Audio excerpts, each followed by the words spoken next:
Hey, thank you so much for everyone who joined us for today's session. And I'm hoping it, all of us will be energized. I need some energy today, and I really hope this is going to inspire us, and is going to make us to really see and look at ourselves with the conversation now. So I'll do an intro. So we'll have this session myself and Pal. And then Tracy will be the one that is going to be able to, answer some of the question. And everyone is in the call. The call is welcome to write on the chat any question that you have it. Later, probably 2022 will also open up for questions. So if you are not engaged, please mute so that we can record everything so well now. So I know Tracy, I think more than 15 years now. I used to serve on the board of the TBC. Then it was the clothing bank then. And we were together nominated for Schwab Social Entrepreneur 2006. And we journeyed together, we traveled together, and we deepening in terms of the friendship in the difficult moments and challenging moments. And when we had this opportunity from the Uplift program, and it was so great that Tracy reached out. In fact, Tracy reached out and said, I want to be part of Africa Forward. And I'm keen to kind of getting involved with Africa Forward and be part of the Africa Forward. And yeah, and then it was a so great alignment and with the program. And we are going to hear what the program that they are doing as TCB. So today it's an honor, Tracy, just like to have a kind of this conversation with you. Yeah, just for me to share.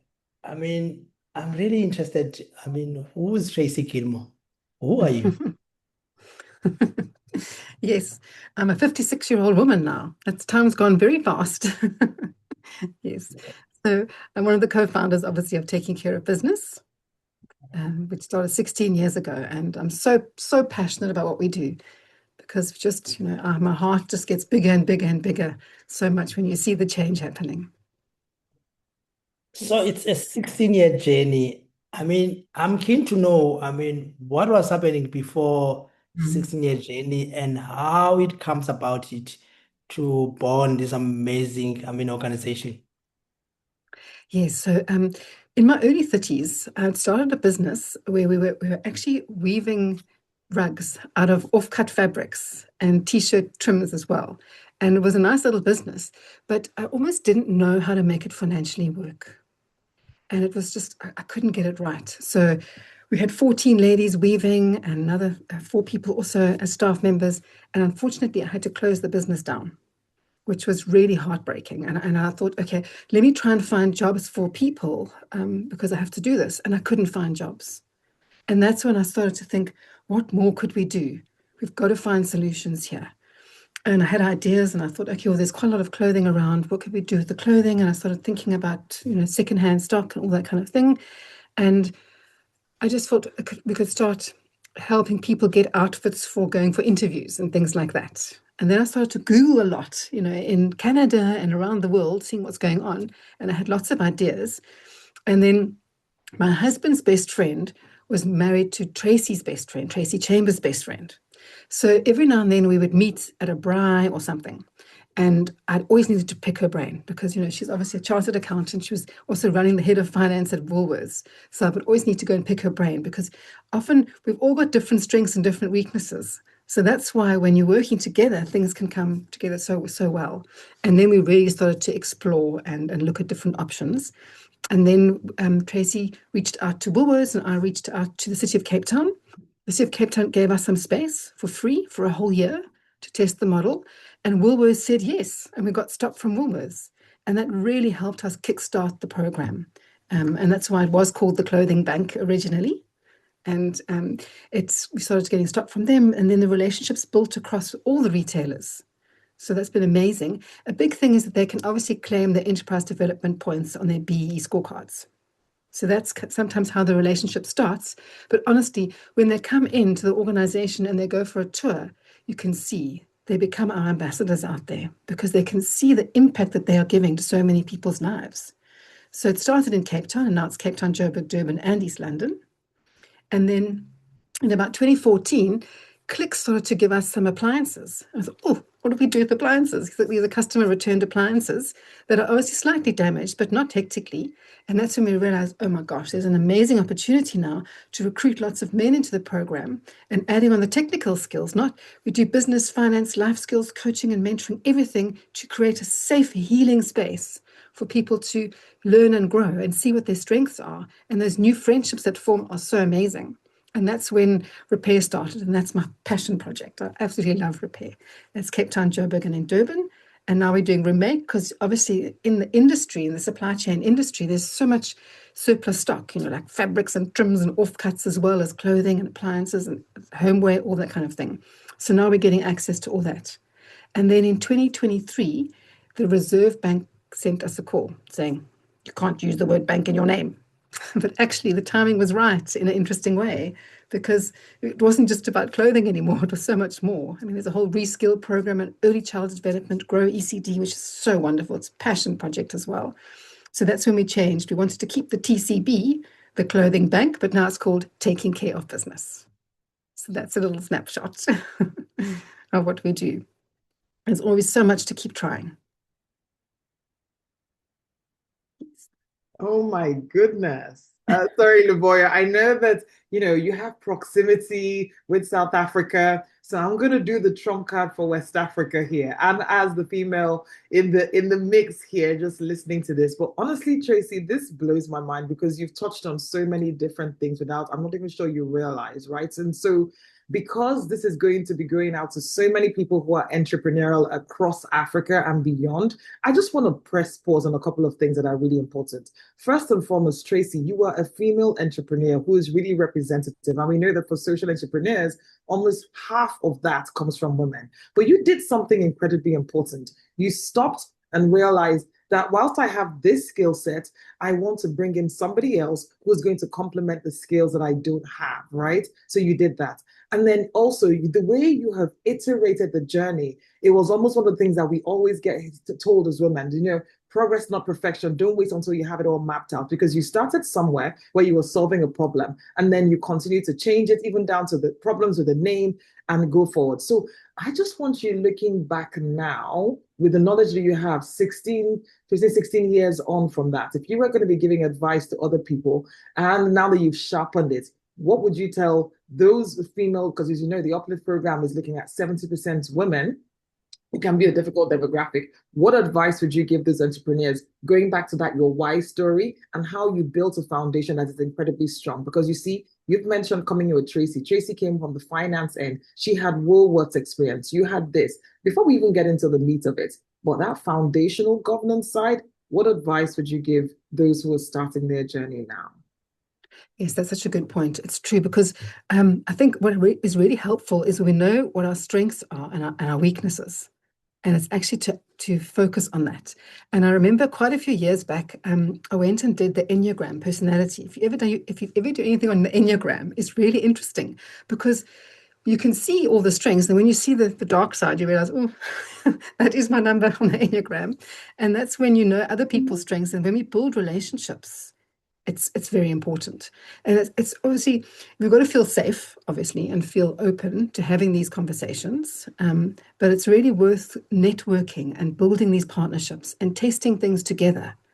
Because obviously some people's strengths, they zoom in, they can see the detail. Other people zoom out and they see the bigger picture all the time. But bigger picture people that are zooming out, we need the zoomer in just to ask you certain questions. and it's really good, those engaging conversations, because people will ask you questions. You think, oh gosh, had I thought about that? So that's what's so nice, is having these amazing partnerships. I find them very impactful, and we must keep pushing them. Yeah. Sorry, you're on mute. Yes. Thank you for that. I think we'll put it in the chat before I pass over to Lavoya, what you've mentioned. So that self-awareness piece in recognizing as entrepreneurs who are listening, what is my strength? And if you don't have it, maybe asking other people around you, and then using tools like you've mentioned that can give you clarity. And then you mentioned something really beautiful that's at the heart of partnerships. So you mentioned that this was someone who was married to, the friend of the husband of a friend, right? So you already had that connection, but you built trust. And so, whether it's partnerships in business or partnerships with stakeholders that you're going to need, I'm just hearing again, it's just making sure that you're building trust, making sure you're coming out of your comfort zone and doing that networking. So, thank you very much for sharing that. Okay, I'll pass it to Lavoya. It's true. Pushing out of my comfort zone, it's true. Yeah, thanks so much, Pen. I mean, so I mean, we're not yet on the story, but I mean, the way we kind of like narrating the story. I mean, how you started, how it evolved, and where it is now. There were low times. It was not only rosy as you probably could see outside.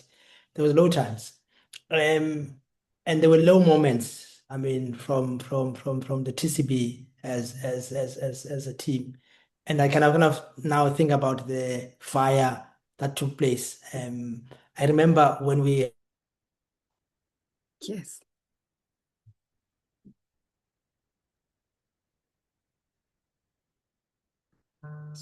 I think we lost Lavoya for a second. I think he was going to talk. He's talking about challenges that you've been facing.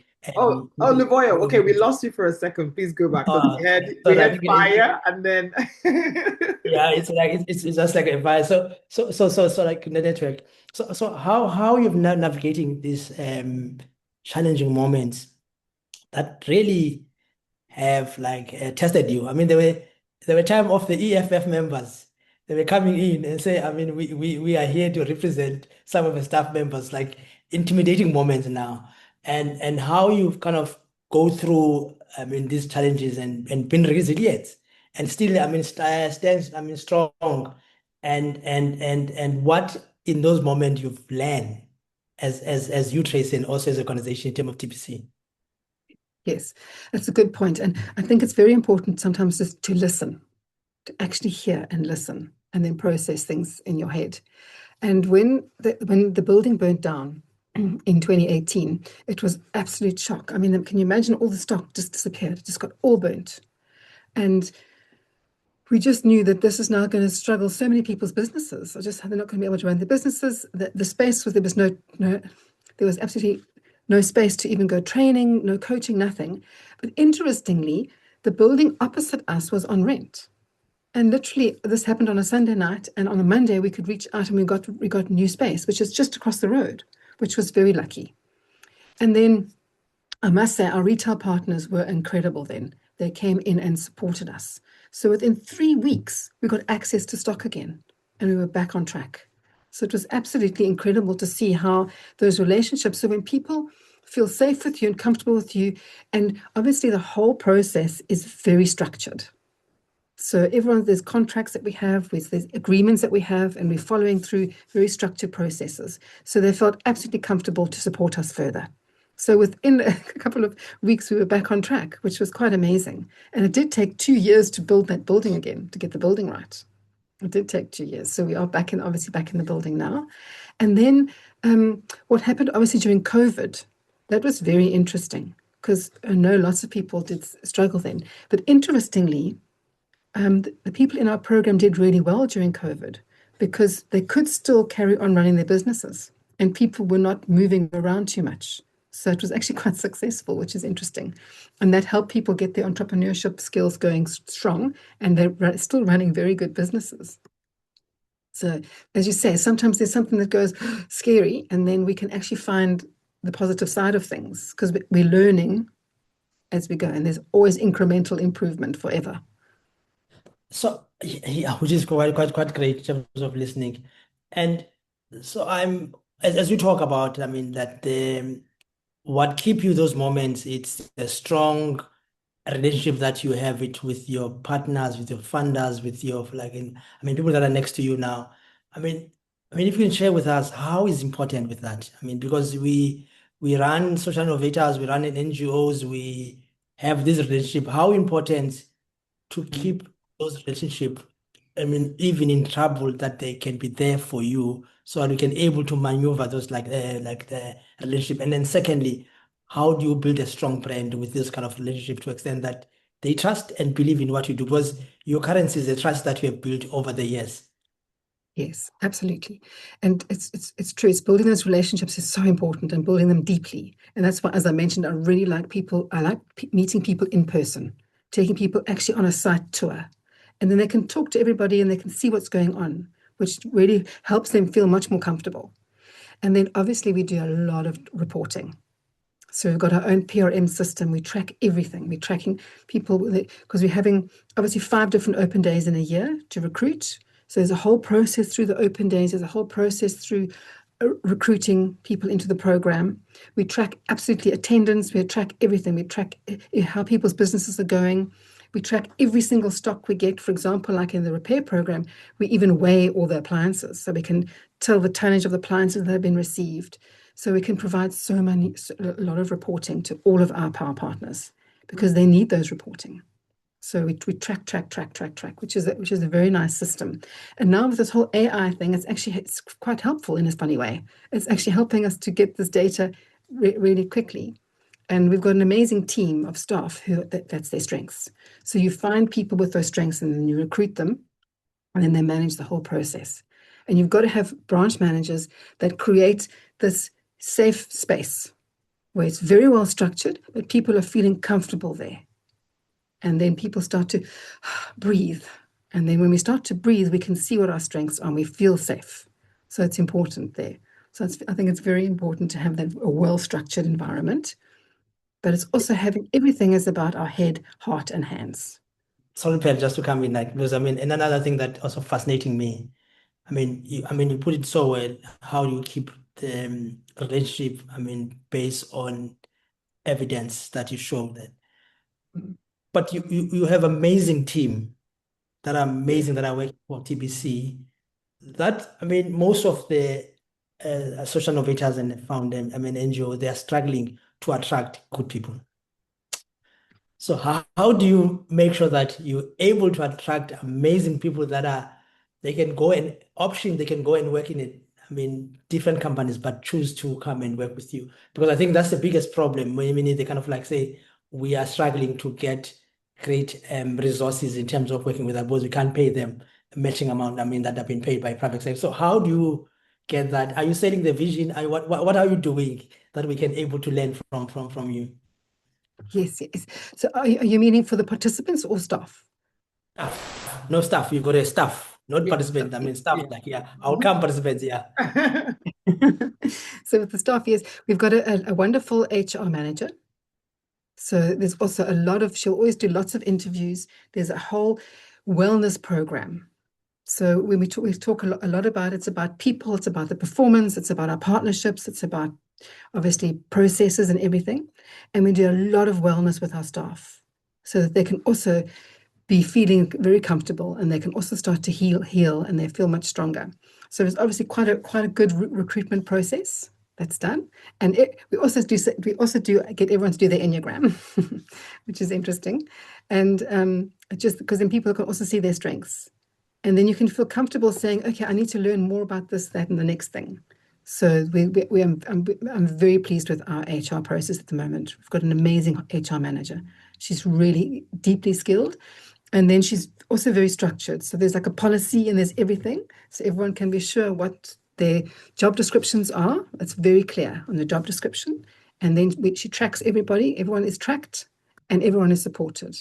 So at the moment, what we do, it's once a month. There's a whole wellness program online. And this lady's just talking about nutrition all the time, but like eating healthily and everything. And everyone's really enjoying it, shifting how we're even eating. So it's like different little things happen all the time. But at the moment, it's very much about that health, the inner health. So it's a good process. And then we do reporting, obviously, every quarter as well. With all staff members and ourselves, we're all accountable for our targets. Okay, so when you say reporting, this is reporting on your own KPIs within the organization, self-reporting. See, okay, track where you are in terms of, okay. So it's Yes. back to this HR function. So I almost have two questions around this, because what it sounds like, and I love that there was clarity around, the structure, making sure that you lay the groundwork and the foundation. And I'm sure that there's some people, because of the experience that you and the second Tracey had in working in maybe more corporate environments, I think that certainly helped. But I'm also aware that you might have other people who are starting businesses who don't have that or haven't had the opportunity. So if you were going to prioritize, these are the governance structures in a sense. What would you put in place for those people who are listening? And then secondly, when you're done, I would love to hear more about, this is such a beautiful phrase, the head, the heart, and the hands, because that sounds very much like it's ingrained again. When you were building the scaffolding for this organization, this was what both of you decided was going to be important. So the prioritization for those who don't have as much resources, and then this your grounding ethos on head, heart, and hands. Thank you. Yeah, absolutely, absolutely. So with the recruiting process, we do interviews, and we also do workshops as well, and we do the green light tool. So the green light tool is a survey, and it's got 50 different indicators and 6 different dimensions, and we do those at baseline. It's 12 months and again at 24 months, because you want to see the change happening. And the nice thing with the green light tool is it's linked to the coaches. So the coaches can then also speak up through that green light tool with people in the coaching sessions. So which is quite nice, because then we can all see what we can work on in ourselves all the time. So I'm finding that very impactful. And the coaches are also very passionate people. So people really love joining time with their coaches. And there's just certain little things that happen. Like this was a couple of months ago. One of the coaches in our repair program, he wanted to take a whole lot of gentlemen into Newlands Forest for a coaching session. And they were like, oh no, we don't want to go to Newlands Forest. They're feeling anxious about going to Newlands Forest. But then when they came back from Newlands Forest, they went, oh my goodness, that was amazing. I'm taking my kids there on the weekend. So it's, little things like that. When we feel anxious, we kind of back off when we feel anxious. But because there was a nice little group going there, that was the kind of the feedback on that. So we do a lot of data with the green light tool, because it also helps us see and also acknowledge ourselves as an organization. What gaps are we missing? And the green light tool helps us also add to those gaps. What more should we be doing? How do we improve? And we've got a lady who used to be our branch manager in Cape Town. She's now running a program called Reskill. It is absolutely incredible. She's got a whole program now called Train Your Brain. And we go and do those Train Your Brain sessions. All of us do as staff members, we all do it, and participants, you all do the Train Your Brain workshops. And she just cracks us all into consciousness. But it's a good thing. It gets us both all going, because there's always opportunity for us to learn and grow. It never stops. It never stops. So there's lots of that happens, which is awesome. Now, there's And a lot of still intentionality. Yeah, just a lot of intentionality around just holistic development of the individuals you're bringing in, which I think ties into Livoya's question around retention, because I think managing human resources is one of the hardest challenges. So maybe that could segue into the head, heart, and the hands, how you came about that, how that has, we've already heard a little bit about how that materializes, but then maybe you could just expand on it a bit. Yes. So the head side is very much around the practical skills, the financial literacy, business skills, and technical skills needed. Those are all those skills. The heart is very much around supporting people through coaching and mentoring. And well, mentoring is more actually on the hand side, but the coaching. And we also have counselors available. And what I really think is so amazing is that everybody, all the participants in our program, all volunteer 1 day a week. It's a give back day. And I find that those days are really impactful, because the friendships are really forming strongly. And people are obviously all in class together and coaching sessions. So it's lovely to see that, because then they see the whole structure of the process as well. And then the hand side is very much on the practical side. Running a business, getting some mentoring sessions, and seeing what I've just learned in my head, and now I'm practically doing it in my hands. And we speak a lot about the head, heart, and hands, and we see, because that's very much the theory of change, is very focused on all of that. I love it. Sorry, that just struck me, honestly, Tracey, as something pretty unique if I was describing it, because you're saying that you created this program where the participants who are coming in thinking, okay, we're getting support, you're almost turning it on its head and saying everybody has something of value to add. So they're also giving back, which can be, I can imagine, is quite empowering. So whilst Yes, you're getting, there is something that each person can contribute, and you're making that contribution physical, right? And so, okay, that's absolutely. correct. That's correct. Because some people, some of us are really good at selling, Yeah. and other people are really good at running the business, the financial side of things. So that everyone will share with each other. Mm, We're just constantly learning from each other all the time. I mean, fantastic. one of the gentlemen, Quena, he's unbelievable. He started in our repair program in 2014 in Joburg. He's now becoming our ED manager, and he does all the technical training, and it's Oh my goodness. amazing. Yeah, and he's so passionate about what he's doing. I mean, he's so clever and passionate. So you Yeah. can see that's just, impact. Powerful combination. Powerful combination. Okay. Yes. No, that's great. So maybe we can delve into the program right now as it looks in terms of its structure, because again, you've had the benefit of 16 years looking at it, iterating. And then for those who are joining who are not as familiar, we're very excited to have TCB as part of our inaugural Uplift program within Africa Forward and working towards job creating across the continent. Some of you will know there are 10 African countries we operate out of. South Africa is one of them, and Tracey is supporting us with that. So we know your current program that we're working on, ideally is run over 2 years, but you are typically getting some of them to start running businesses in 6 weeks. So I don't want to put any bars around it. Maybe just talk to us generally about how you arrived at that, what that looks like in practice, and some of the learnings from the model that you're currently on. Yes, so obviously there's online on our website. People apply online on the website, and then we send an SMS to invite to the open day. So there's a couple of open days every year. Everyone attends the open day, and then we go and do an occupational intelligence workshop after that, the next day. And then after that, we also do interviews. And then everybody comes and actually volunteers at TCB for a month. And during that time, we do pay the transport fees. During that time, it's just transport fees. And that also orientates everyone into the environment. It's like onboarding in seeing that. And then after that, there's a 2-week full-time training of basic business skills and just onboarding. And then after that, everybody gets access to 800 Rand loan to start their businesses, because then they get access to all the stock. And then they'll pay that back over 4 months, 200 Rand a month with that loan. And then that's how their businesses get going. And that's when the coaching and mentoring and everything starts at the same time, because a whole program called Money Matters. And it's an amazing program. And it just helps us all really understand. We all got to do the Money Matters program because it helps us manage our finances really, really well, And then after year 1, I mean, none of us can go and run the 2 Oceans Marathon unless we're fit, So one's getting about fit. And then in year 2, there's an NQF level 3 qualification, which is called Informal Small Business Practice. And that's a wonderful program. So people are continued training in year 2 as well, which is amazing. And then obviously on repair side, they're doing all of this plus the technical skills. So can repair everything from a kettle all the way to a fridge over time, which is a good fit, which is a very good fit. So it's very holistic. And as we mentioned, lots of people have got different strengths. So some people carry on actually training their friends around the technical training, and someone else might help you with your finance side. So it's all a nice mix. So, and there's also, as we said, if there's a gap, people can feel very comfortable to speak, to have their own voice, which is important. We've also got to listen.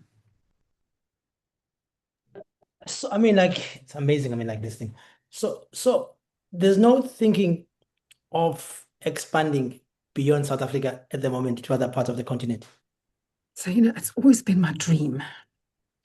It's always been my dream. And one of the things is that obviously South Africa is quite unique with the model in the ecosystem, in a sense, because obviously the Kickstart relationship is they're needing to claim their ED points. So whatever they're donating to us, they can get that on their scorecard, which is quite unique. That's one unique thing. And then obviously, I know in Africa they don't have the same level of retail partners. But what's happened now with us is we're actually testing something else. And within the next 6 months, I'll be very happy to share it. So because even the stock we were getting from one of our retail partners, we used to get 800,000 items a year from them. We now get 170,000 items a year. So you can see there's a big change in that. So fortunately, we have got relationships with other retailers as well now, which has grown. But you can see, so there's things that we're looking at now. What else can we explore? And I think we're testing this model. And if this model works, it definitely can expand into Africa, because then it's not just completely relying on South African retailers.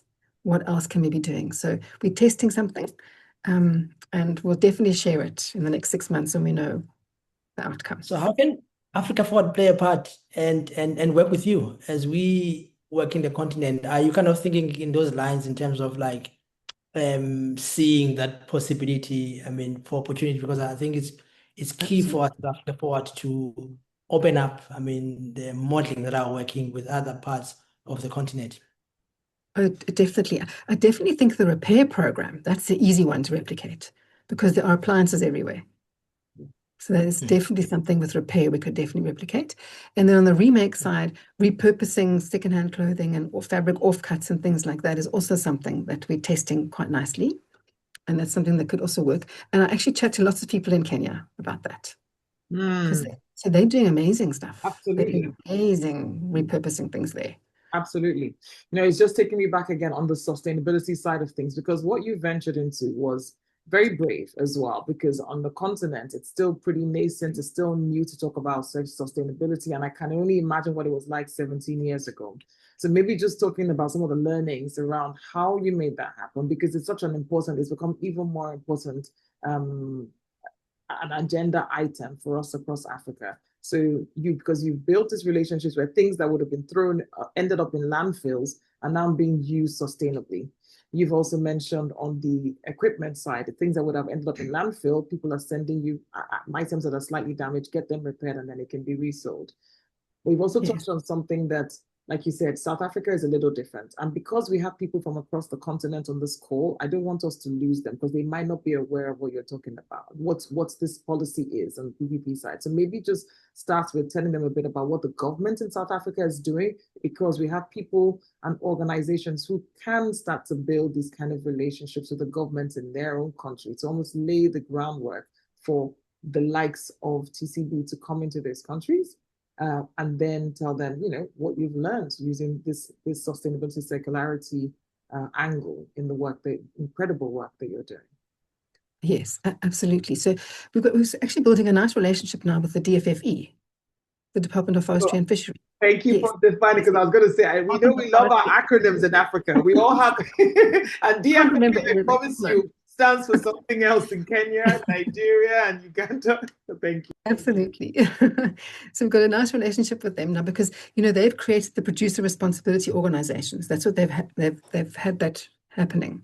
And the producer responsibility organizations are very much it's still very much focused on the appliance side, on the e-waste side of things. But that's where they become very supportive.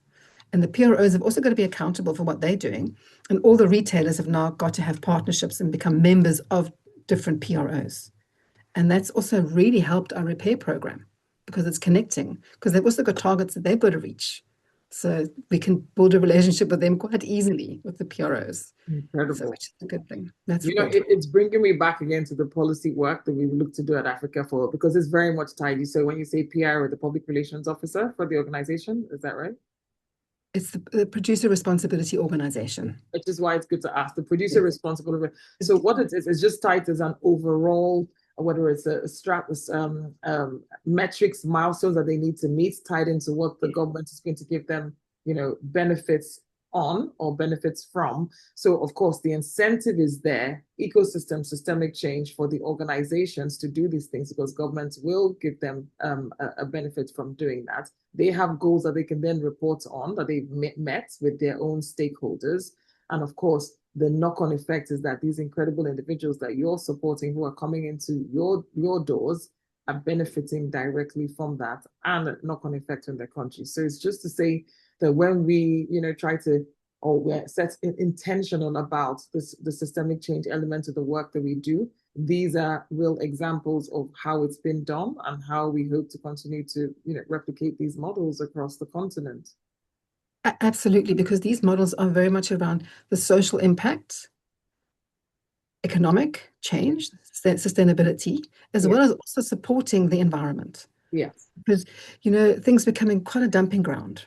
Absolutely. I remember going to Ghana and I was quite shocked what I saw in Ghana, and I saw some things in Chile. Apparently, in Chile, there's a big mountain there full of just clothing lying all over the mountain, which is really interesting. So we know, and we don't want Africa to become the dumping ground either. We really don't want that to happen. It's very important. No. And so I don't like to greenwash too much either, because it's really extending the life of items and products. But at least on the e-waste side of things, there's also recycling. Absolutely. We don't recycle, but we have a relationship with the recyclers. So obviously the odd item we get, we can't repair, but then there's a partnership with the recycler. So the producer responsibility organizations have now got members, and obviously they all contribute. There's a certain structure that they've actually got to do for the PROs, and the PROs are then got to be accountable for it as well. And they report to the DFFE all the time. So the Department of Forestry and Fisheries they're very well structured, and they're finding it very important, and they're seeing the change and the impact that's happening. So I feel very respectful to them, and I know that in Europe now they're doing the same with the textiles. I'm sure that's probably the next thing that's going to happen in South Africa. Amazing.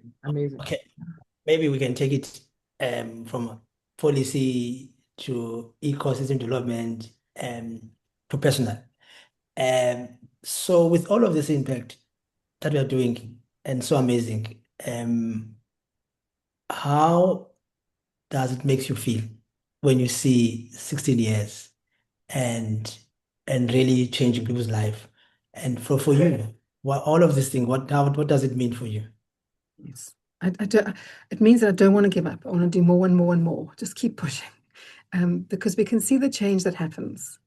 And as I mentioned, the investment and the things that happen with children. I mean, children they're so gorgeous and so cute. And I remember going to see the ECD centers. Obviously, Tracey Chambers, my partner, she runs the ECD centers, Grow ECD. And I went to see a few ECD centers in Tembisa last year with the Jobs Fund, actually. Sorry, can you tell us what ECD means, the acronym? Early Childhood Development. Early childhood development. So it's Grow Early Childhood Development Schools. And they've got hundreds of them with the Grow. And it's so cute. And when you go to those schools, I just cried the whole day, because these kids are so cute and they're so sharp and they're so clever. You just think, oh my gosh, this is our future. There is so much potential in our future. It just completely opens up your heart. And you want to keep pushing and keep finding solutions. So what is the North Star? What's the end? If we keep on innovating, I mean, what are you seeing as the end? I mean, if there's any end. Well, as I mentioned now, because obviously the drop in stock we've got to find another solution now. So there is a bit of anxious in me at the moment, because obviously you've got to find, because I've always wanted to expand. Now, if the resale program, I'm not saying it's not benefiting people, obviously it is, but it's a little bit stuck. It's like we can't really expand that one. The repair we definitely can. I mean, the amount of stock we got from ShopRite at the moment it's amazing, and Clicks is amazing. What they're doing for us is amazing. But it's almost like the resale one, we're a little bit stuck. So we're looking now. We've got to now actually just innovate and ideate and test models and feel comfortable to do that. And then we can obviously, with design thinking is really important with that one. So yes, we've got to focus on design thinking this year on the resale side. No, good. Anyone on the call wants to ask any question to Tracey, you are welcome. You could write, or you can unmute, you could raise your hand, and we can give you an opportunity to ask question. If there's no question, we can continue and finishing up. Okay, yeah, Emily. Thank you so much, Lavuya, and thank you very much, Tracy and Paul, for the engagement so far. It's just fascinating and incredible to hear more about this work. My question relates to the financial sustainability. Of course, this is about social enterprising, and I'm just fascinated or interested to know more. To what extent is this fully social enterprise in the sense that it funds itself?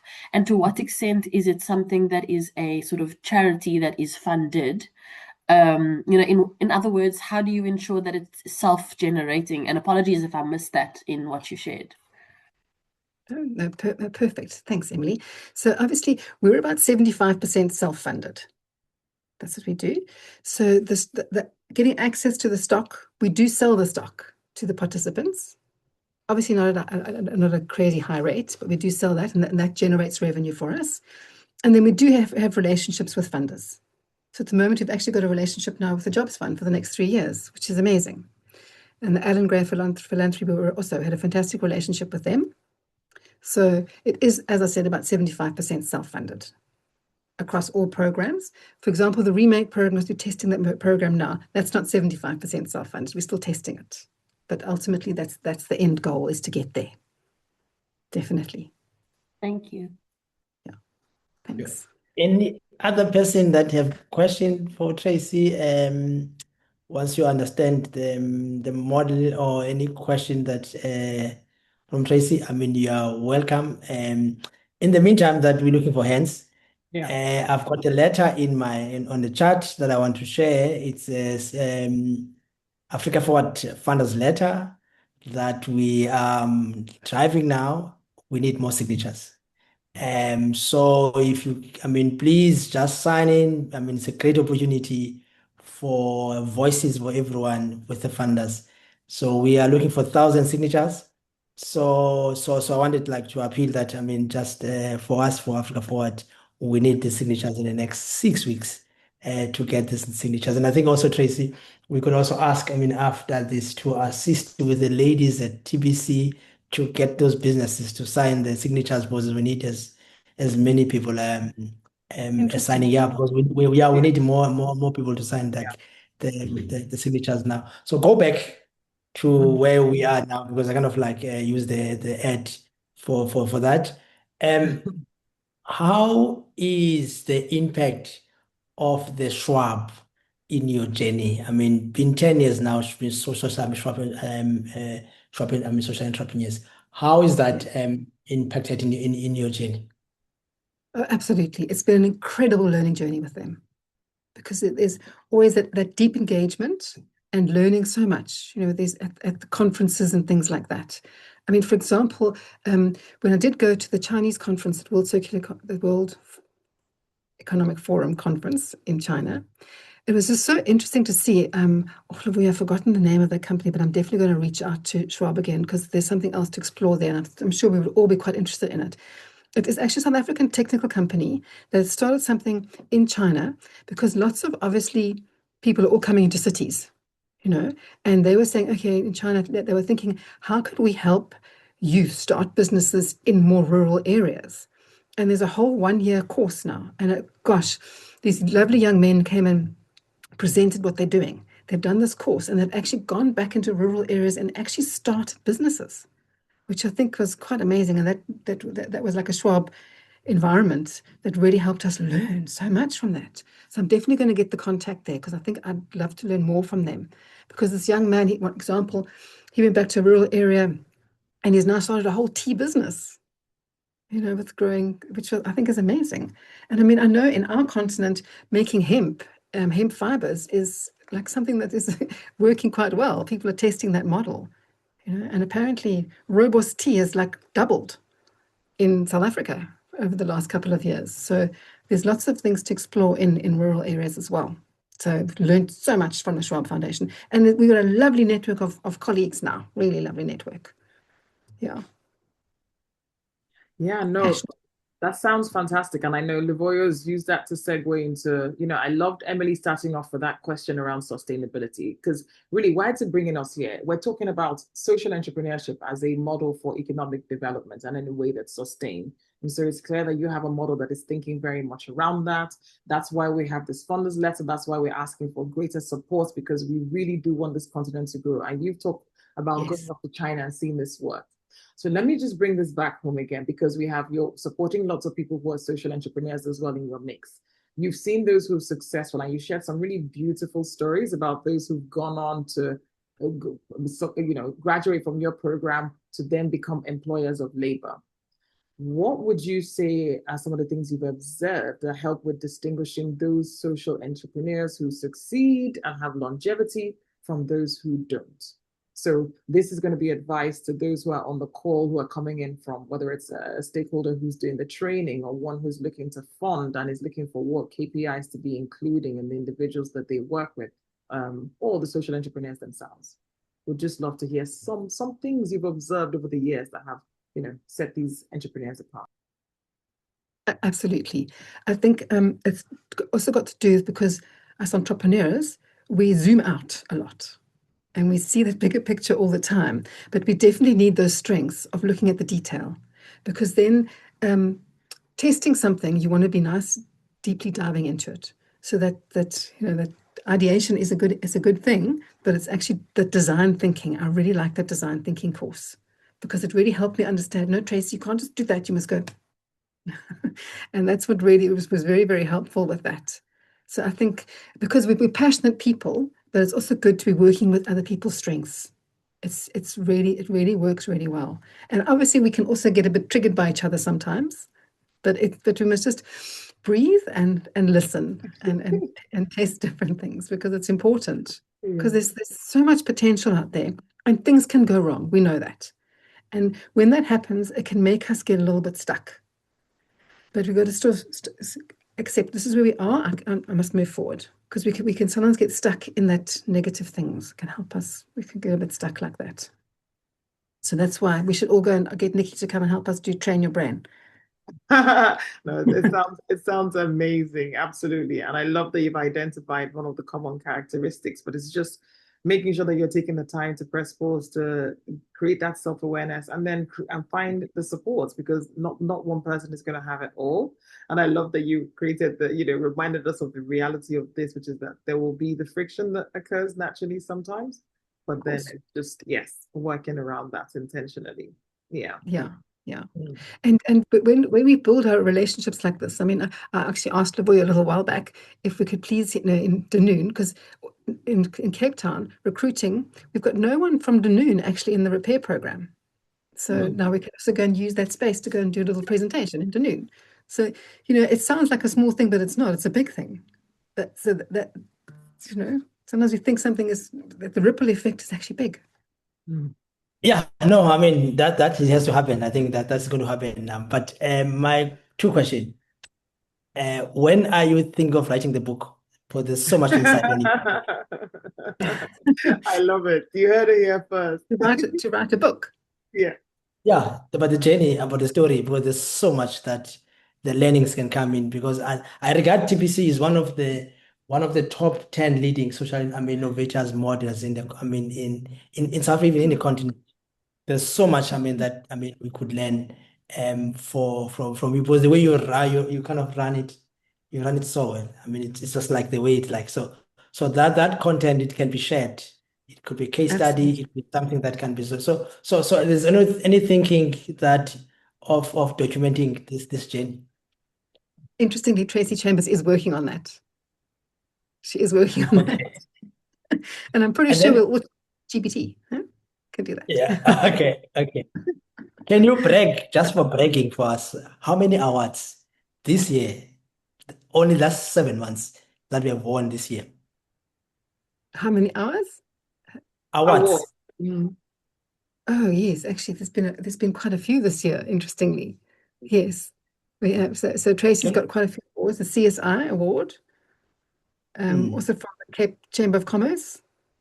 Got an award from them as well. Yeah. And then lots of nice articles actually. So there's been a few. Yeah. And I think it's rare to find organization that, for TPC, because your organization, it keep on evolving. Because other organization, they come in and then everyone read about them, and then they go out because some new one comes in. But you keep on evolving and you keep it much more relevant now. How do you keep up that innovation, that you keep on innovating? Because I mean, as you talk with us, there's many ideas, there's 6 months ideas that you are planning with, and there's many ideas that we have it. How that keep on, Yeah. I mean, and there's part of I think it's part of your DNA, because I think that's how TBC operate. Yes, absolutely. So obviously, because it is structured, so then it's like annually, there's conferences every once a year, and then there's a plan for the year, there's a whole strategy plan for the year ahead. And then there's obviously targets to reach and projects to test, etc., etc. And obviously it's all part within your budget. So it is well structured, but it allows you in the beginning to think about ideas and come up with them in the conferences and things. And then they get nice and structured, which is helpful. It is helpful. Now you kind of like you're running this like a machine. This is a coverage machine. That's like Absolutely. it's that's why like I so much respect in terms of TBC, Yeah. because really Yeah. you've got it. I mean, you've got it because most of the us entrepreneurs we focus on innovation, but we don't build the foundations. And I think that's what like I'm kind of like, I mean, I'm learning from you that the foundation and also the tracking in, because the biggest part, especially if you've got kind of this kind of, I mean, a model which is like NGO, you have to report, you have to kind of share that kind of like report, you have to showcase that impact, and you kind of doing that as part of like ways to make sure that you succeed. And I think that's the success, is to showcase in that transparency that we have it in the organization. Absolutely. And when you get access to so much data, it really helps you. It really helps you see what's working, what's not, what I can improve on, etc., etc. That data is amazing. So much of it. Got a whole BI dashboard now, which can tell you so much. No, absolutely. And I know that people are taking notes around that, so when we talk about it in the training, we see that it's all work in progress and we keep iterating along those lines. But I'm going to ask something slightly controversial, because you've been here for 16 years, right? And sometimes you hear this story like, yo, we're talking about entrepreneurship again. And so I want to ask you, Tracey, with all the knowledge you know and have had and the ups and the downs, do you think that we are romanticizing entrepreneurship, or do you think it is genuinely a pathway out of poverty on the continent? I think it's quite a mix. Definitely a value add, entrepreneurship, definitely. But then also, there's some people who are so clever and can practically, they zoom in. They're the ones that create the BI dashboard. So that I think there's so many things. Some of us plant the seed. Some people water the seed. Some people are nutritioning the seed, and then the fruit starts to grow. Yeah. So that's really what that mix is. I think it's a nice mix. Absolutely. So it's getting real clear about what the different components and the ingredients are to make it successful. And Yes. so having firmly pitched our tent, if I move my head out of the way, you see Africa Forward, for those who are learning what we do, focused on this pathway on social entrepreneurship.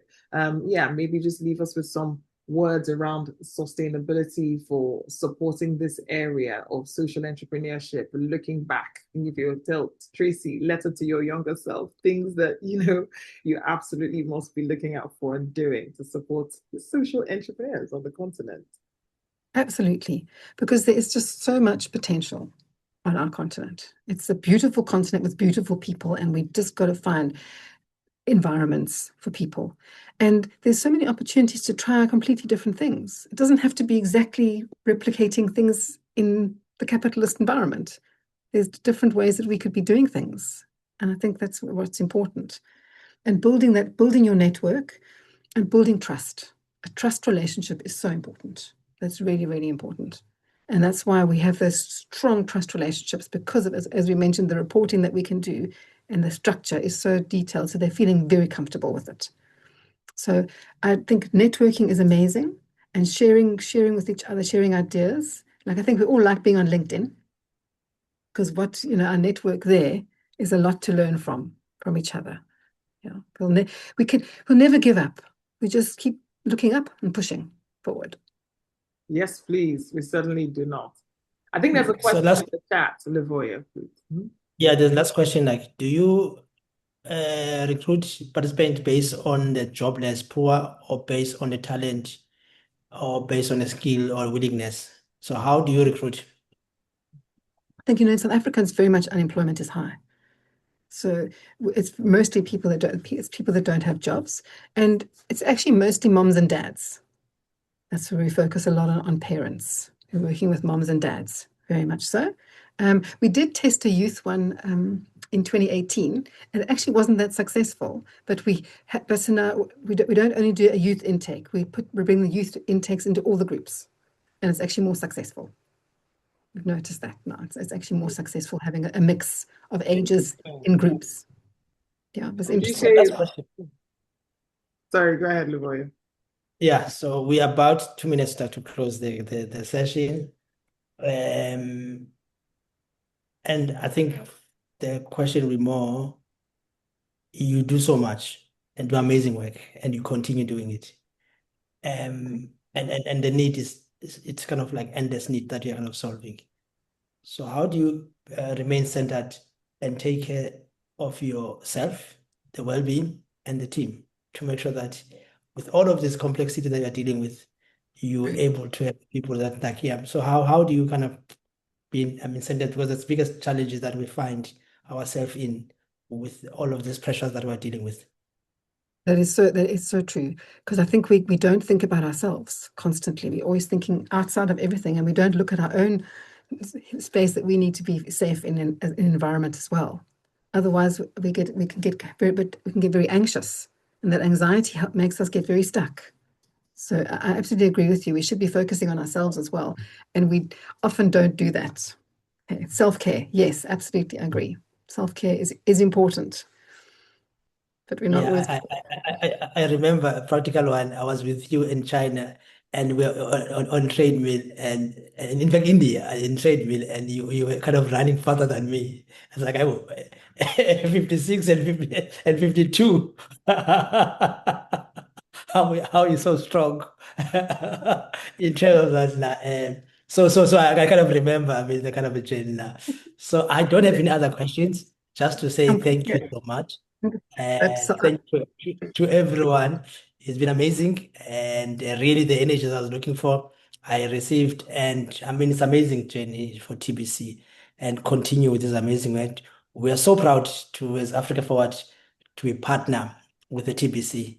And we're looking forward to this journey of creating jobs, because we believe as Africa Forward that social innovators are going to create jobs for the continent. And that's how we are able to showcase this month. This monthly fire chat. Please join us for next month. We'll have another fire chat with one of the partners in the continent. And we really appreciate for everyone. And also please sign in the letter, because we are sitting at now 318. We need more signatures. Thank you so much. Thank you so much. Thank you so much for everything that you're doing. It's amazing. Thank you Okay. so much. I think Livoya's wrapped that up very nicely. It is an absolute, it's a dream come true for us to have this sort of interaction with organizations just like yourselves, and to be teaching and learning and cross-pollinating so organically. We deeply appreciate it. Thank you so much. No, this is an amazing journey that we're all together. We're learning from each other, which is amazing. Thank